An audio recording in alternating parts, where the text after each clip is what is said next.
Hello friends, જય દ્વારકાધીશ। તો સ્વાગત છે તમારું મારા કિચનમાં। અને આજે આપણે બનાવીશું ગાજરનો હલવો।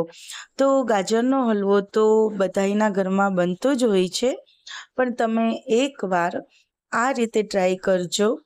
એકદમ સહેલી રીતથી બની જાય છે આ ગાજરનો હલવો। તો ચાલો આપણે બનાવવાનું શરૂ કરીએ।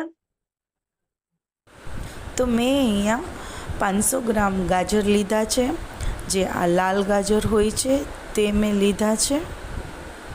તો હવે આપણે એની છાલ ઉતારી લેશું। તો આ રીતે પહેલાં આપણે છાલ ઉતારી લેશું ને પછી આપણે એને ધોઈ અને આપણે એને ખમણીમાં ખમણી લેશું। તો આ રીતે આપણે બધી જ છાલ ઉતારી લેવાની છે। તો બધાય ગાજરની છાલ ઉતરી ગઈ છે। હવે આને આપણે 2 થી 3 પાણીથી વોશ કરી લેશું ને હવે આપણે આ ખમણી વડે એને ખમણી લેશું। બહુ ઝીણું પણ નહીં અને બહુ જાડું પણ નહીં, એ રીતનું આપણે ખમણવાનું છે। તો ગાજરને આ રીતે આડું રાખીને આપણે ખમણશું કે જેથી કરીને વચ્ચેનો પાર્ટ છે એ નીકળી જશે। તો આ રીતે આપણે ખમણવાનું છે। તમે જોઈ શકો છો। તો આ રીતે બધા જ ગાજરનું આપણે ખમણ કરી લઈએ। તો ખમણ તૈયાર છે, તમે જોઈ શકો છો। તો આપણે બધા જ ગાજર ખમણાઈ ગયા છે। તો હવે આપણે ગેસ ઓન કરી એક પેન ગરમ કરવા રાખી દઈશું। હવે તેમાં 1 ચમચી ઘી એડ કરશું। હવે તે ગરમ થઈ જાય પછી એમાં ડ્રાય ફ્રૂટ છે એ આપણે તેને સાતળી લેશું કે ગોલ્ડન થાય ત્યાં સુધી આપણે એને સાતળી લઈએ। તો આ રીતે ગોલ્ડન થઈ ગયા છે।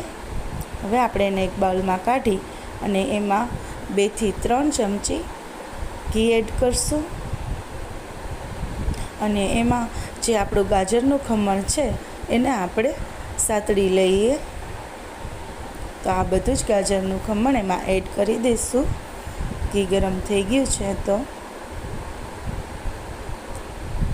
હવે આપણે એને હલાવશું બધું જ ગાજરનું છીણ એમાં એડ કરીને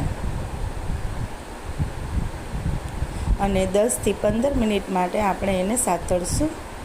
આ રીતે તમે જોઈ શકો છો। ગાજરનો કલર પણ બદલાઈ ગયો છે અને ઘી પણ છૂટું પડવા માંડ્યું છે। તો આ રીતે 10 થી 15 મિનિટ આપણે તેને સાતળશું। હવે તેમાં આપણે દૂધ એડ કરી દઈશું। તો મેં અહીંયા અડધા લીટર જેટલું દૂધ લીધું છે। તો આપણે એને ગાજરનું છીણ છે એ ડૂબે એટલું જ આપણે એમાં એડ કરશું।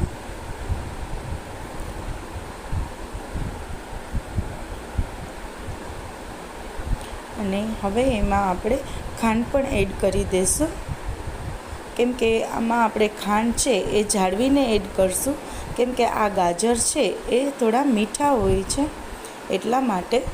અને તમે જેવું ગળ્યું ખાતા હોય એ રીતે એમાં ખાંડ એડ કરવી। તો હું અહીંયા 2 થી 3 ચમચી ખાંડ એડ કરું છું।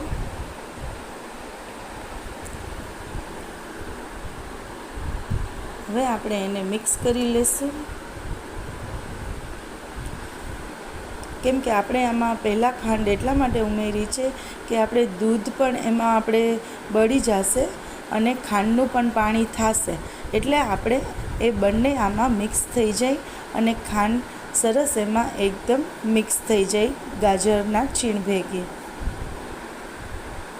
તો હવે આપણે એને હલાવતા રહીશું। તો તમે જોઈ શકો છો એ બધું જ જે દૂધ આપણે એડ કર્યું હતું, ખાંડ એડ કરી હતી, એનું પાણી પણ છે એ બધું બળવા માંડ્યું છે એમાં.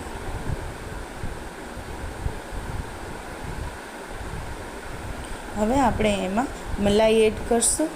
એ મેં 1 કપ જેટલી મલાઈ છે એ લીધી છે, ફ્રેશ મલાઈ.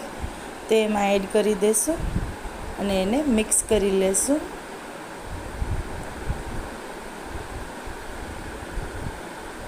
આ રીતે મલાઈ એડ કરી અને આપણે એને મિક્સ કરી લઈએ. તો ફ્રેન્ડ્સ, તમે કઈ રીતે હલવો બનાવો છો તે મને કમેન્ટમાં કહેજો.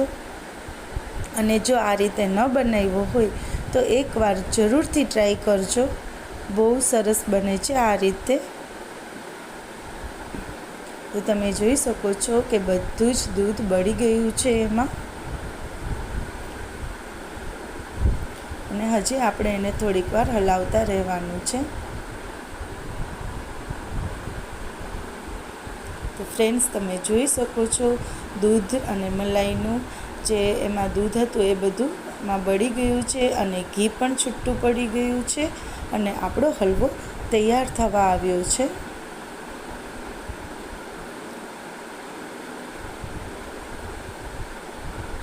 તમે જોઈ શકો છો કે આપણી સ્વીટ ડીશ તૈયાર છે. હલવો એકદમ સરસ બન્યો છે.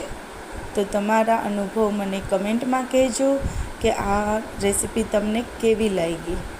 તો હવે આપણે જે આ ડ્રાયફ્રૂટ રોસ્ટ કર્યા હતા એ એમાં એડ કરી દઈશું. તમે તમારી રીતે વધારે ઓછા કરી શકો ડ્રાયફ્રૂટ્સને. તો હવે આપણે એને ડ્રાયફ્રૂટ્સને મિક્સ કરી લઈશું.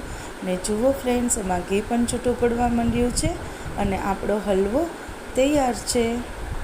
તો હવે એને આપણે એક બાઉલમાં કાઢી લઈએ. તો આપણો હલવો તૈયાર છે. તો તમને આ સ્વીટ ડીશ ગાજરનો હલવો રેસીપી કેવી લાગી તે મને કમેન્ટમાં કહેજો. મારી ચેનલને સબસ્ક્રાઈબ ન કરી હોય તો સબસ્ક્રાઈબ કરજો, જેથી કરીને આવનારા વિડીયોઝના નોટિફિકેશનની માહિતી તમારા સુધી પહોંચતી રહે. Thank you for watching. Bye. જય દ્વારકાધીશ.